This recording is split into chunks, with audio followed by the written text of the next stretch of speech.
So with that, I'm going to switch to Maria Cancavola, and he's going to present Synaptics this morning. Take it away, Maria. Hi, everybody. I'll speak in my voice, not Maria's voice. I took a real serious look at the portfolio that we're putting together, and my decision was that we had done a pretty good job on core holdings, and we hadn't paid a whole lot of attention to non-core holdings or to smaller companies. So I decided to go out searching for a non-core holding. That means that I'll be more willing to discard it from the portfolio if it's not performing the way that I think it's going to perform. And I'm also looking for a smaller company right now just to kind of round out what's happening in this particular portfolio.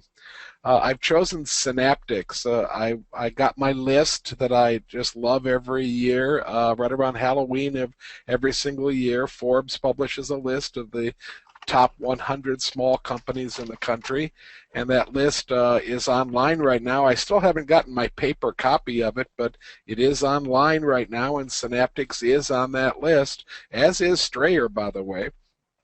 And I called that list. Oh, excuse me. I called that list and went through it and brought it down to about a dozen or companies or so that I really was interested in, and Synaptics made that first cut. So I did some work taking a look at it. I want to say up front there are some negatives associated with this company. They did change their CEO on October 11th, and the only reason given were personal reasons. So the old CEO is out. There is a new CEO, an acting CEO that they've brought in. He is from within the company, and I will remark that the current chairman of the board is a former CEO, so I don't think they're lacking in leadership at the top. The CEO that left had been on the job for just about a year, and to be honest, his performance had not been as good as a lot of folks expected it to be during that year. Synaptics is a maker of things that help you interface with machines. So you can think touchpads, you can think mouse, you can think touch screens. Right now they're extremely active in creating new kinds of ways for human beings to interact with machines. And the way they're doing that are through capacitive touch screens. Now, you're all used to touch screens where you have to really press the glass or press whatever the material is on top of the screen, and then you drag your finger around and things move, or buttons light up, or various things happen so that you can interact with the screen. Well, these capacitive screens allow you to make things happen on the touch screen with very light touches, or in some cases not even touching the screen at all, but just gesturing towards the screen. You can use more than a single figure, and you can flick things, you can enlarge things and make things smaller. Synaptics is involved not only with the screens that are on phones, and that is 47% of their business, the touch screens that are on phones, but they're moving very quickly into tablet screens and then screens that they call slates. And for want of a better word, a slate screen is anything huge that might go on a wall, and you might be able then to show many different things on the screen. You see them right now on a lot of television channels when they're doing the weather. You might see screens where there's a lot of different things displayed at the same time, and just by moving their hands in various ways, the person that's controlling the dialogue can make some of the graphics appear, disappear, get larger, smaller, move them around the screen, and make them interact with each other. These are called, again, capacitive screens. And right now, Synaptics' major customers for these screens are some well-known names. They're working with Dell, LG, Ericsson, Sony, just to name a few of the companies that they're working with. And they're doing an awful lot of work on a Linux platform. They're doing it on the Linux platform because that platform is being supported by this new Droid technology. So we're getting a lot of brand new applications, and Synaptics prides itself for being on the cutting edge of all of this kind of hardware, all of this type of development and research. And they're getting a lot of competition. I won't mince words here. Synaptics is getting a lot of competition from two other companies, Atmel and Cypress Semiconductor. And Mark, I'm going to take the screen right now, if that's okay with you. Do you want me to switch it to you, Ken? And well, I just did it myself. Okay. And I want to show you some things that I've put together. Basically, they're SSGs. And I'm going to start with the Atmel SSG. Before I go to the Synaptics SSG, I'm going to start with the Atmel SSG. And I don't normally start on the back of an SSG, but this time, before I show you the front, I want to focus you on the pre-tax profit margins on the back of this Atmel SSG. And you'll notice that they actually went negative in 2009, and they were pretty small numerical numbers in 2006 through 2008. Now I'm going to slip over to the front here, and I'm going to show you that this company has had a difficult time with sales. Sales seem to be moving in a general downward trend, although we do see a bounce in the last couple quarters, and an obvious difficulty in the company in translating any kind of top-line growth, if it exists, to any kind of bottom-line growth. That's Atmel.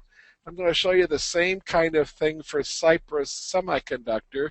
These are the two companies that Synaptics claims are their two major competitors. And again, we're starting on the back in Cypress Semi, and we're looking at that pre-tax profit margin line.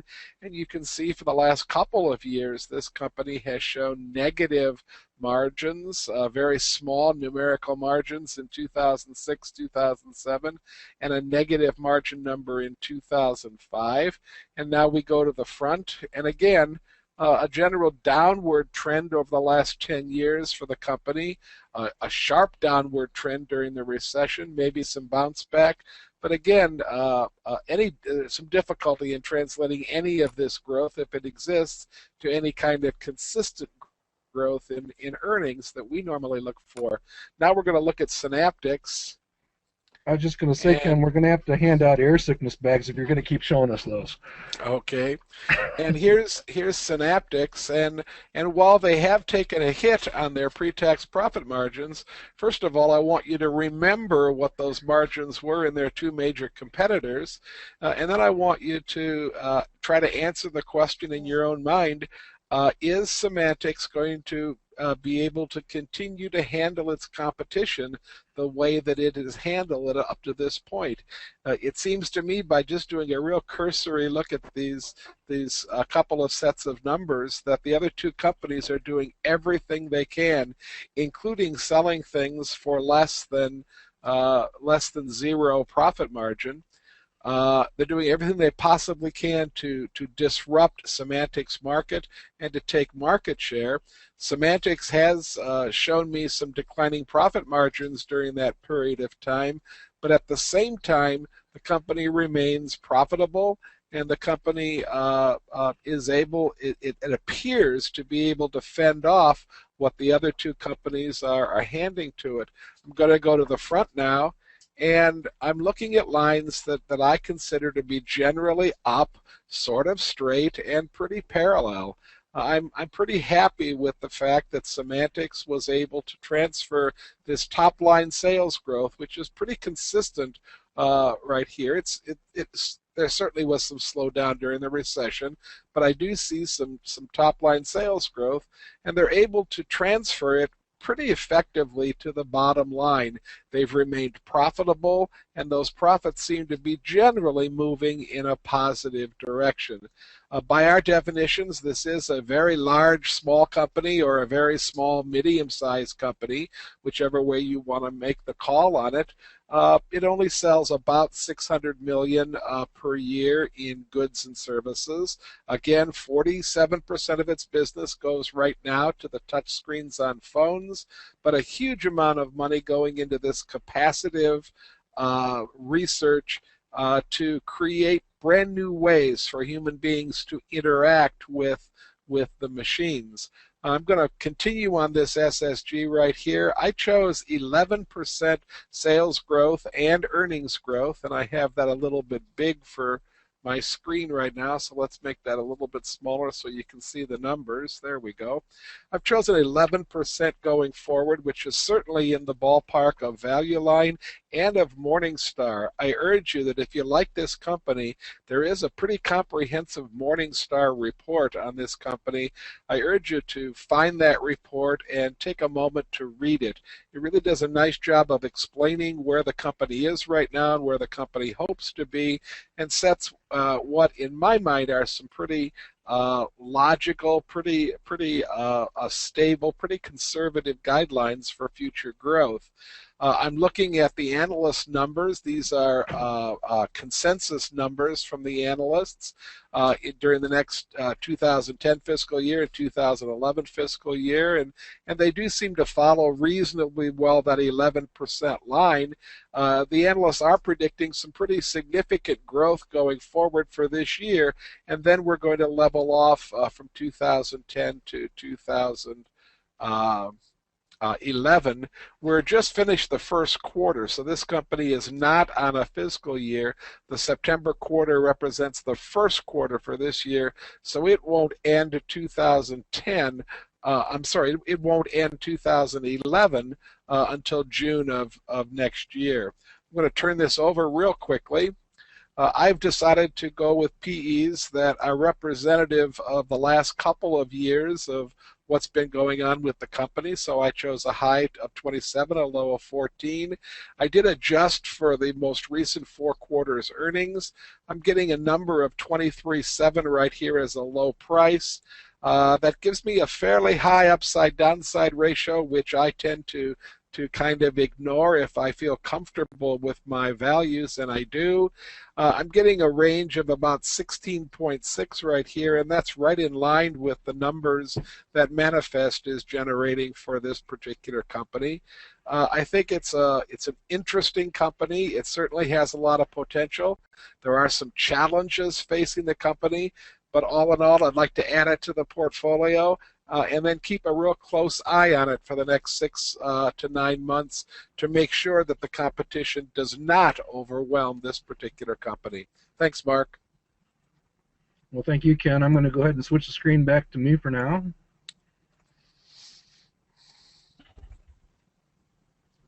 And we'll take questions at the end here. We're getting to our last 2. I did want to just put another transitional slide in and talk about another tool or resource for investors that we do recommend you take a look at and make a decision for yourself. If you're an individual investor and you're in search of record-keeping software, a lot of us are fans of investmentaccountmanager.com. It's the personal record-keeping software. You know, Ken, you've been a user for years, right? Natalie and I have used this software for probably 15 years, and we're just sold on it. We can get accountant-ready records out of this software for our taxes in virtually no time. It does take some time to learn the program, and then it does take some time to keep your records current, but the reports that come from this program are just absolutely wonderful.